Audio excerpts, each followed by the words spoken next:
இந்த இலை தழைகளை கழிக்கிறதுனால தான் ஒரு இயற்கை முறையில் விவசாயம் பண்ண போகிறோம். அதுக்காக தான் இப்போ இந்த வேப்பந்தழைகளை கழிச்சிக்கிட்டு இருக்காங்க. தழைகளை கட்டி இப்போ டிராக்டரில் நம்ம ஏற்றி எடுத்துகிட்டு போயிட்டு கைனில் போட போகிறோம். அதுக்காக தான் இப்போ கட்டிக்கிட்டு இருக்காங்க.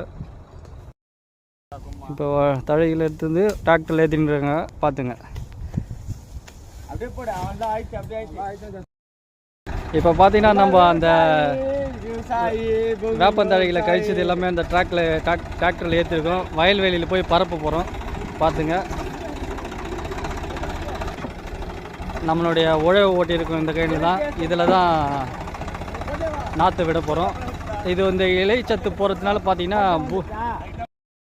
பூமிக்குள்ளே தூவும் போது இயற்கை சத்து கிடைச்சி அந்த நெல்லானது நல்ல அதிகப்படியான நெல் வளர்ச்சி, அபரிதமான வளர்ச்சி இருக்கும். எந்த ஒரு கெமிக்கல் முறையுமே இல்லாமல் நம்ம இப்போ பயிர் தொழில் பண்ண போகிறோம். அதற்காக தான் இந்த மாதிரி தழைகளை போட்டு விவசாயம் பண்ணுறோம். ஃபுல் இது ஆர்கானிக்காக பயிர் பண்ண போகிறோம். அதுக்காக தான் நம்ம பண்ணுறோம். மக்களே பாருங்கள், இந்த மாதிரி பூமி ஃபுல்லாகவே படர்த்தணும். இப்போ இந்த இடத்த ஃபுல்லாகவே இந்த மாதிரி வேப்ப தழைகளை போட்டு தான் நம்ம உரமாக்க போகிறோம்.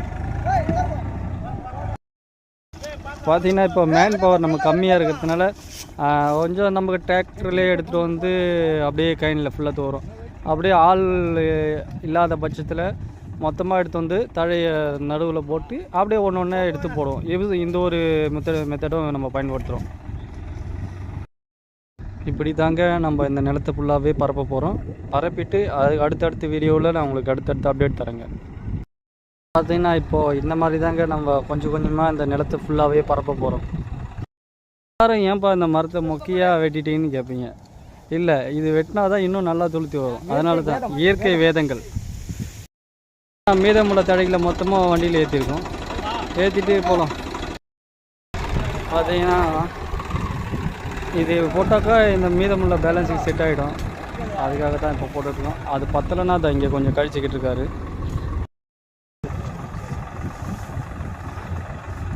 இயற்கை முறை விவசாயி பார்த்துங்க. இன்றைக்கி மொத்தமாக அந்த மாதிரி நிலத்தில் அங்கங்கே தூவி விட்டுடணும். அப்போ தான் பயிர் நல்லா வளரும். எல்லாத்தையும் விதைச்சாச்சு.